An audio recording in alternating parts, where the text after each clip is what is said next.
You know, call me a clown, a loser, even an elitist loser clown. But I've got to say that the best Weezer album is Pinkerton. I'll defend that opinion to the grave. Yeah. The thing about Pinkerton is that there's a lot of interesting kind of self-awareness to it. And sometimes it wallows a little. But a lot of it comes from legitimate self-reflection by Rivers on what he was going through in his life and what he was doing to other people, sort of unhealthy patterns he was living through. And one of the examples I'd give, because Blue, which came right before it, is very naive, and there's a lot of love and beauty to be found in that, you know.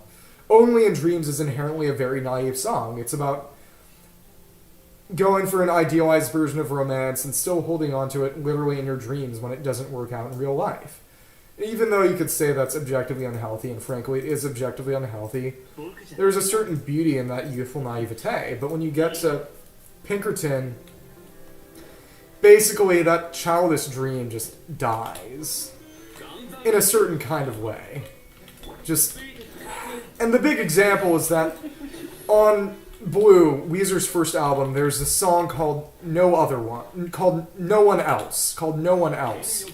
And it's basically this idea about being very possessive of your girlfriend, and it's just totally unironic and very naive. He's just like, oh yeah, my girlfriend, you know, when other guys are around, she puts her makeup on the shelf. She wants to be pretty for nobody but me. And maybe there's some introspection going on there, but it's sort of crusty in bed where my schema is sort of, oh, Pinkerton is the self-reflecting album, and Blue is the album where Rivers Cuomo just becomes an adult and learns what real life and real love is and what real maturity is.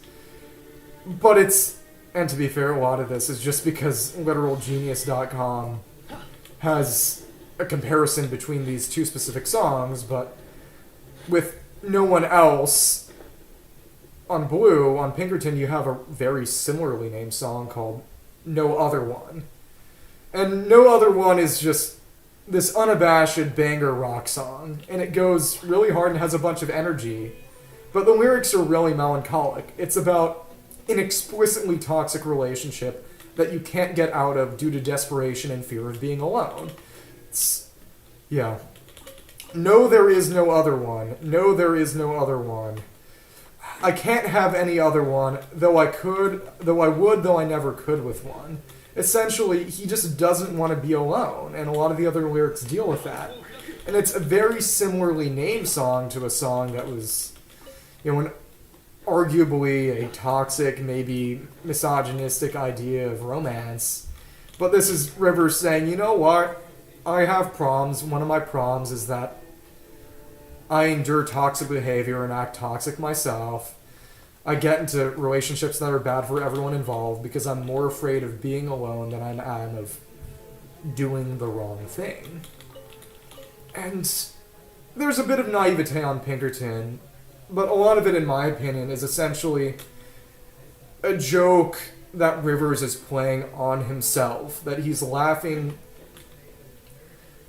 with you, the listener, at himself, at his old, even current bad behavior, and saying, you know, I could and should be a bit better, but until I get better, I may as well laugh.